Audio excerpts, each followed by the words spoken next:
Hello दोस्तों, welcome to my channel Lalit Merwal. आज हम पढ़ाने जा रहे हैं मैथ में हम पढ़ाएंगे कुछ बेसिक परिभाषाएं। पहली है हमारे पास सम संख्या। सम संख्या वो संख्या होती है जिनमें दो का पूरा पूरा भाग जाता हो, उसे सम संख्या कहते हैं। उदाहरण के तौर पर 2, 4, 6, 8, 10। 2 में 2 का भाग जा रहा है, 6 में भी 2 का पूरा पूरा भाग जा रहा है। अब अगली संख्या आती है विषम संख्या। विषम संख्या उसे कहते हैं जिसमें 2 का पूरा पूरा भाग नहीं जाता हो। जैसे उदाहरण के लिए 1, 3 में 2 का भाग नहीं जाता, 5 में भी 2 का भाग नहीं जाता, 7 में भी नहीं जाता और 11 में भी नहीं जाता।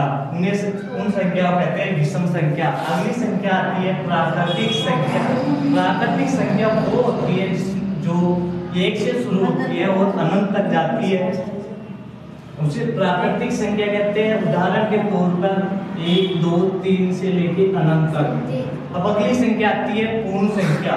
पूर्ण संख्या वह संख्या होती है जो 0 से शुरू होती है और अनंत तक जाती है, उसे पूर्ण संख्या कहते हैं। उदाहरण के तौर पर 0, 1, 2, 3, 4 से लेकर अनंत तक। अगली संख्या आती है हमारे पास परिमेय संख्या। परिमेय संख्या वे संख्या होती है जिसे हम p/q के रूप में लिख सकते हैं, उसे परिमेय संख्या कहते हैं। जहां पर q बराबर 0 नहीं हो।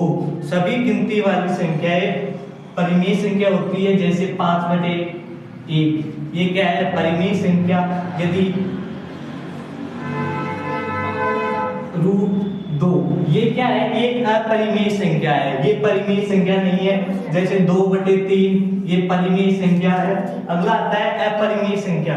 वे संख्या जिसे p/q के रूप में नहीं लिख सकते, उसे अपरिमेय संख्या कहते हैं।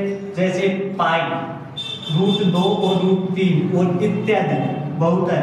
अब अगली संख्या आती है भाज्य संख्या। वे संख्या जिसमें एक व स्वयं के अलावा किसी अन्य संख्या का भाग जाता हो, भाज्य संख्या कहलाती है। जैसे 4 में 1 का भी जा रहा है और 2 का भी जा रहा है, इसलिए ये भाज्य संख्या है। सबसे छोटी भाज्य संख्या भी 4 है।